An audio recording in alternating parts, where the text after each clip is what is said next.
Casting is a sea matang the way bobina top mima yingzi have the massage young wang so related to question maziga Japsana Vaitare the Magi Zixin Matu Yingbu my figure yang with the top pani upon film get them Hollywood kid yaw me to them Zapana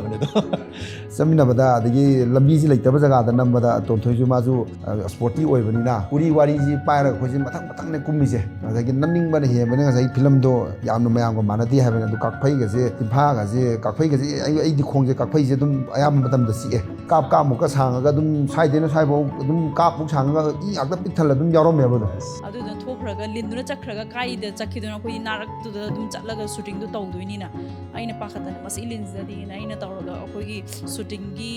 cruising lag, Gimoy Plus, Yaromeva, Southern Makoko, Chapa in a book that they don't have seated in. Adugaina spin my kid and Gataraga, Mokotoga, Hunkumzala, Taname, shooting Chalam Diza.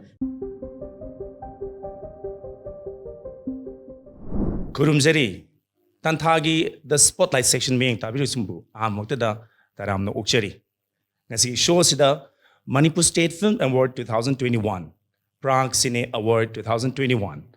Golden Sparrow, Amadi the Lift India Film Utsav and Award na Chingbang. Award kaya na lating labayam na Korang na ngay na riba, an iconic movie ama Oigadoriba, Lakadoriba December Kuntare Tagina. Tantha Police amadi Kimexta Utpa Hugzagadoriba Sumba, film Rongdaife, a promotional show asida miyambua, Taram Okcheri, the show asida Quina, Nasi, film asida, Maruiba, Taudang Lobirba, lead actor, actress, Mingona Panjarabada, Tonthoi, Lesangtem, Amadi, Dasom, Lololona film sigi producer, Da Vincent Unazeduna film sigi Matanga, Kitang, Kaminasi, have a Wapamzi Tamzaraga, Damfis in the Hamba Luxury. Film sigi haura kibagi kadai dagi film si namning uno ro film si da piriba central idea na karino habdo damsin han mo ni kitang tambi film si aigi hana Delhi da lai minaramba gi maru bhai tare bobby ji adi film line ja hana dum kana to ibani no mo unaba matam da mana smaina yon da hype suggest tor pai tare bai smaina cinema top pam da namji manipur cinema lai myam ji si di kitang khenna ba hai tare adu da adu matang do daiju kitang interest to the maiju le but plus at the same time market ju kitang akoi gi artist manipur artist ji talented nga da lai bini adigi lai moina phangi ba paisa ji it's very meager yam paisa yam phang de ba aduna audience chawraga di then mayam ju paying revenue ju yam wang la phanga gani do paying capacity ju moi da paisa phajan pi ba ngam gani ba adugi idea da yam nam gi second thing da koi my storyline mana cinema jiki hype ayon da wari lirak pada jiki wari da koi actress se maji am luna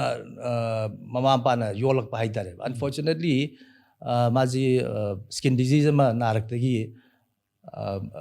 maji exile tham gi ba ke actress se yam ke thona yolak pa mi do matunda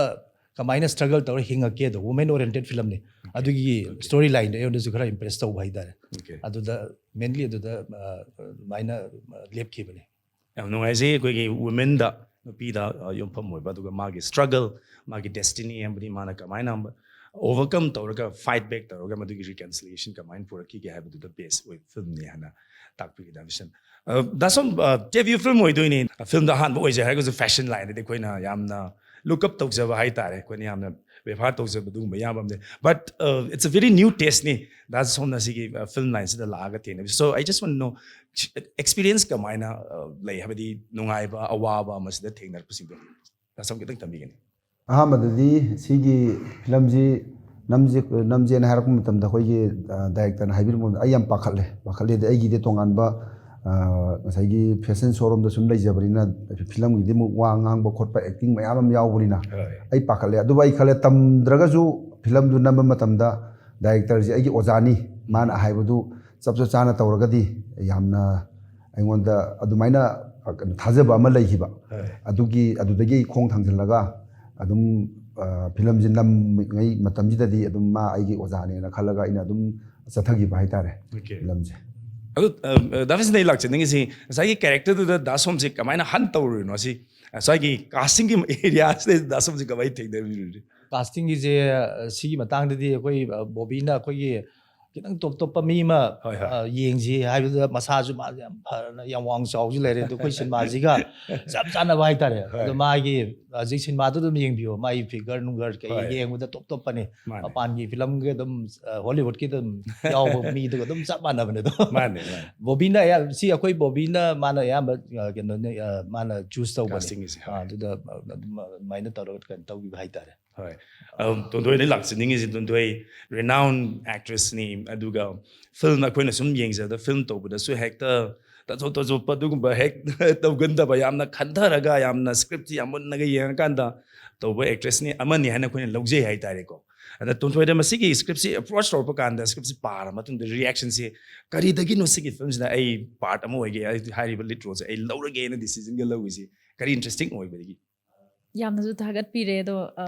ꯁꯤꯒꯤ ꯐꯤꯜꯝꯁꯦ ꯇꯁꯦꯡꯅ ꯍꯥꯏꯔꯗꯤ ꯈꯔ ꯀꯨꯏꯔꯦ ꯍꯥꯏꯇꯥꯔꯦ Hoi. ꯌꯥꯝꯅ ꯑꯩꯈꯣꯏꯁꯨ ꯉꯥꯏꯔꯒ ꯍꯧꯖꯤꯛ ꯐꯥꯎꯕ ꯉꯥꯏꯔꯛꯏꯅꯦ ꯑꯗꯣ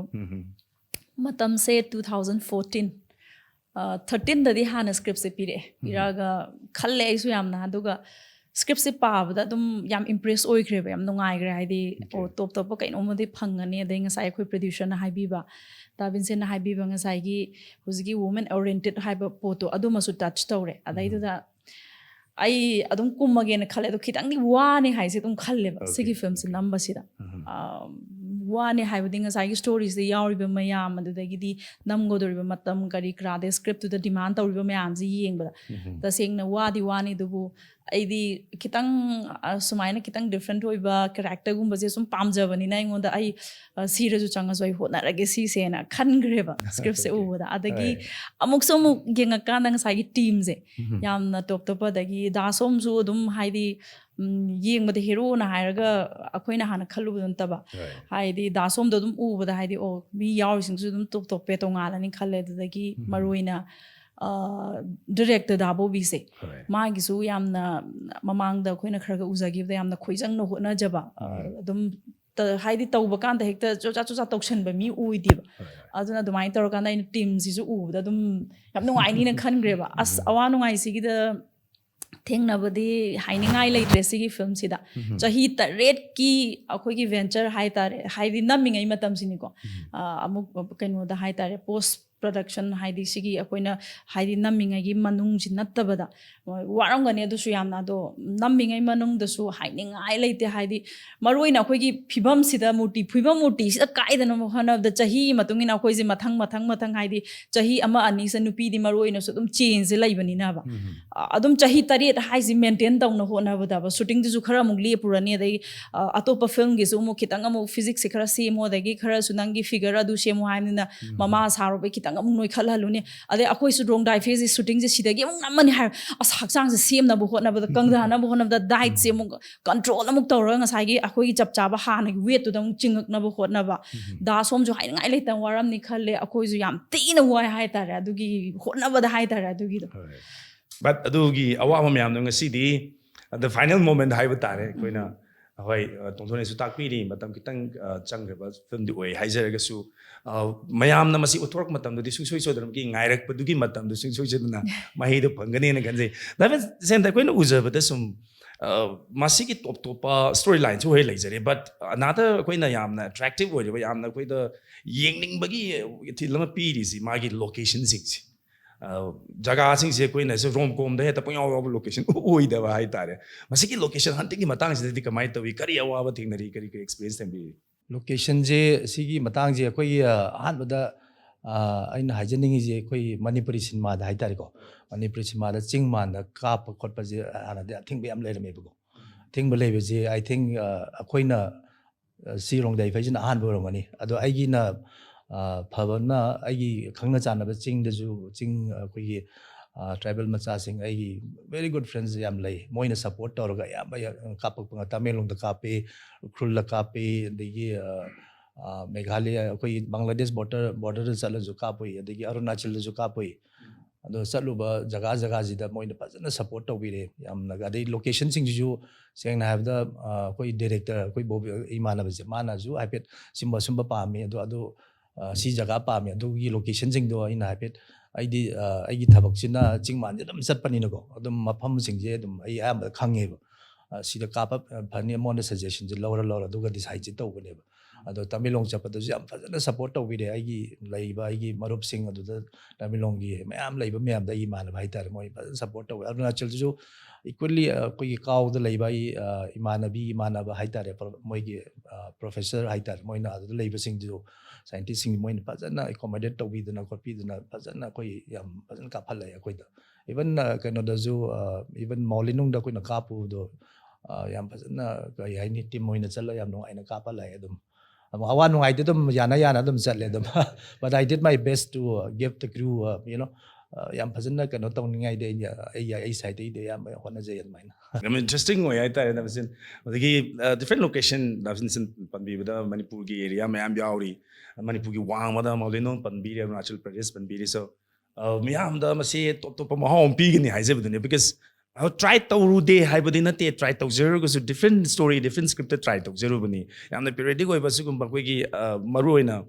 akoi hana gi mahing putsi mahing hana gi lifestyle du utna na hona bada masigi extensive traveling hai tare masi tangai pharak ta ba amasu oiram ga durine dasom hoi dasom huji haibi di ko jagi acting ja han tor putna te adu nungai be acting da ka hani nokpa ya ba hai ga dran ta yam challenging oi ba hai ga number da thengna gi ba sin na matanga Nixing very good thing, high being hanging, viewers in the swing. Eh, see where Malay does some high sin no guy. Come by at the night. Aina masi aina adu Arunasandani tonthoi ga iga nambajida say yum sing mathak da kai da aidi khar wang na yum je lepada moi mathak tu theng dore thengam dai da sumayam director adige khara ithak thong bkha yaw moi es khok si karang phak do ga khitang tonthoi ga manana ba pakthau khothau na da tonthoi na da yam na wa ba kap na khoi ma di haibani na sum ngang da ai sum kap ko ding sa ai chor phulak na ai namdre di hai ga do mayam do kaw ga ai na sum ai gi film na ta ba ai gi past ai je khara struggle ta go mi do nijing ko da ai je chor phulaga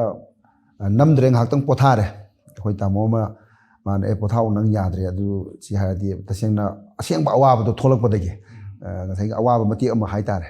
adu madi ai ngoda adu di film du gi de su kaw ki adu mati ba ai ngoda Okay, so I real feel luck. ja adu ma sak mai gi sana da ba ko ngasai gi romas gi wahi wata waraga saktana sum ki pa mai chingja bai mai pan bani na adu ai ngoda ta oina hakjang gi yam tas taw gi bhat ta di adu mayam ju nop su no e ba ko as angang ga nai tung da sum nam ba ko as mai gi sana de ko na de ta ga ai sana da ju mi ai ju ja khala pi ta ini kai no ga phagi to thoi ba ko adu ma de hu ju dum kaw de ma na ju dum wari zum li sai taw gi khot ji na barak te nung mai ka pa je mai kai ai very good bara nung mai je ka pa ko pa asiang ba ngak ta ni ka pa je thai ni gi asubi ga to ga si asiam ga moi khun ni mi na Kan to halaga to ka so la ka di ka ga mo je tholak tra ba na sai pa de pukhai ga le ju hai lang tho se le adumba dagi nokning bazu yawe adagi anambana di kano ngakta ni akhoi na nami je lambi leitaba adai nung achok mathak ta tong mam yawe ai je film je pamani dana ka ti kar ga tong thoga nam hraba kumtha ba je yada dana ai je as pakhale wakhan aside ta di ko kai ba si ba khong tek ba as yawana kumtha na ba hona ba dai phan koi na anga kai da u toroga pura thabak amma oina adi ka namning man na himangi na ka ti ka thokra kumtha ba je ngamdra ba ai je aduju yamna kano ne aduju hu dum nijing ga lai adagi samina bada adagi lambi ji leitaba jaga da nambada tonthoi ju ma ju sporty oi bani na uri wari ji paira khoi ji mathang ne kummi je adagi namning ban he bani ga sai film do yamna mayam ko manati ha bani adu kakphai ga je timpha ga je kakphai ga je ai di khong je kakphai je dum ayam matam da si kap ka sang ga dum sai de na sai bo dum kap muk sang ga I ak da pik thal dum yarom me ba Adu masih Manipur do Arunachal Pradesh aduna Shillong da Mauli long da ge muk tongana jaga ma chale scenery di yam phajai adu lambi di leitre moi khun ji mina lambi leite mafam phajai adu jo khoi director na mafam phajar di nam ji haraga sapada akhoi ko lambi ju leitna kamai sa toina gan uri wari khatingam ne uri du paira ga mathang kummaga mafam di adumaina an loina chatle adagi barak da namba baraki mafam mama adu jo khoina lambi leite adu jo kuli ga ni ekolaga pot ka thanga kholaga adum adventure da di yamna akoi gi mapung phagi bo keno mati oi ge tonthoi gi jaina ningjang bam yoy lin lama phara la sangba ma lin na sang aduna isindala laksanning amine moigisi am ngai experience hai ta barak tani huziki lin giduna akoi shooting Lin aseng balin lin green machu gido yamna di kano poisonous oi bajane ba adu maina lin leire khole tawdai lin do phara ga ina sounding man gidana bottle da hapchal thana me haidi jum akoi chatpa da chi kho tawdin yam pakhat padu adu don thokraga lin duna chakraga kai da chakiduna koi narak tu da dum chatlaga shooting do tawdoini na aina pakhatana mas ilinza di na aina tawraga akoi gi shooting gi cruising lakpagi moi plus yaurame ba asadun makok do chappa ina bottle je dai nungsu nungai ta sira dina adu gi aina skenu mai khena ga tawraga makut mor hutoga